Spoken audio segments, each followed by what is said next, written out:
আসসালামু আলাইকুম। আয়রা কিচেনে আনগো বেগুনের স্বাগতম।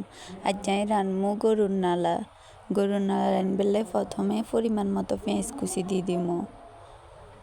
আজ যাই কিন্তু আনরগো লগে নোয়াখালীর ভাষায় কথা কমো, কেমন লাগে অবশ্যই জানাইয়েন। তারপর দিমু পরিমাণ মতো রসুন বাটা, তারপর দিমু পরিমাণ মতো আদা বাটা।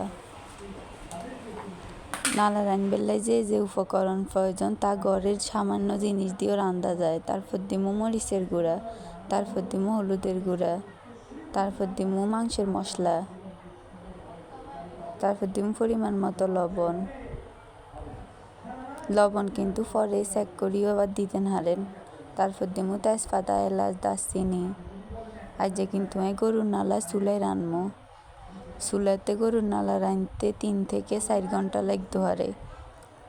সিদ্ধ হন পর্যন্ত কিন্তু রান্না করতে হইব। তারপর দিয়ে দিমু পরিমাণ মতো পানি। অঙ্গা যেদ্দুরি লাগে রেদ্দুরি দিয়ে লাগলে হরে আবার পানি দিতে হইব। তারপর চুলায় আগুন দিয়ে দিলাম। তারপর একখান ঢাকনা দিয়ে ঢাকি দিমু। কিছুক্ষণ হর কিন্তু চেক করি চামো, অবশ্যই নিচে বাজেনি খেয়াল করতে হইব।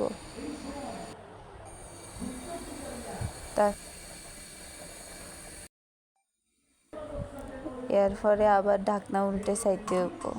একটু পর কিন্তু চেক করতে হইব নিচে দিয়ে যাতে না বাজে, আর দরকার হলে পানি দিতে হইব। তারপর আমি একদিন খুন্তির সাহায্যে নাড়ি চাড়ি লমো। কিছুক্ষণ হর না লাগে নামাই, চার নালার কালার কি সুন্দর আইছে। তারপর এখানেতে বাগার দিতে হইব, চুলাই গিয়ে কড়াই বইয়ে দিতে হইব। তারপর দিমু পরিমাণ মতো তেল। গরুর নালাতে বাগার দিনে কিন্তু খাইতে স্বাদ আরও দ্বিগুণ বাড়ি যায়। তারপর দিমু পেঁয়াজ কুচি এখানে ভালো করে বাদামি কালার করতে হইব।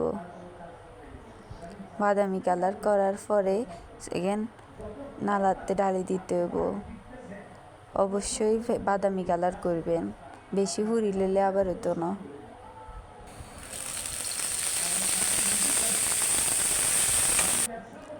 তারপর একটা বাড়িতে পরিবেশন করে নিতে হইব। চা না লাগেন 3-4 ঘন্টার মধ্যে কতটা সিদ্ধ হয়ে গেছে। আর নতুন ভিডিও হইতে আয়রা কিচেনের সাথে থাকবেন। ধন্যবাদ আনর্গ বেগুনেরে।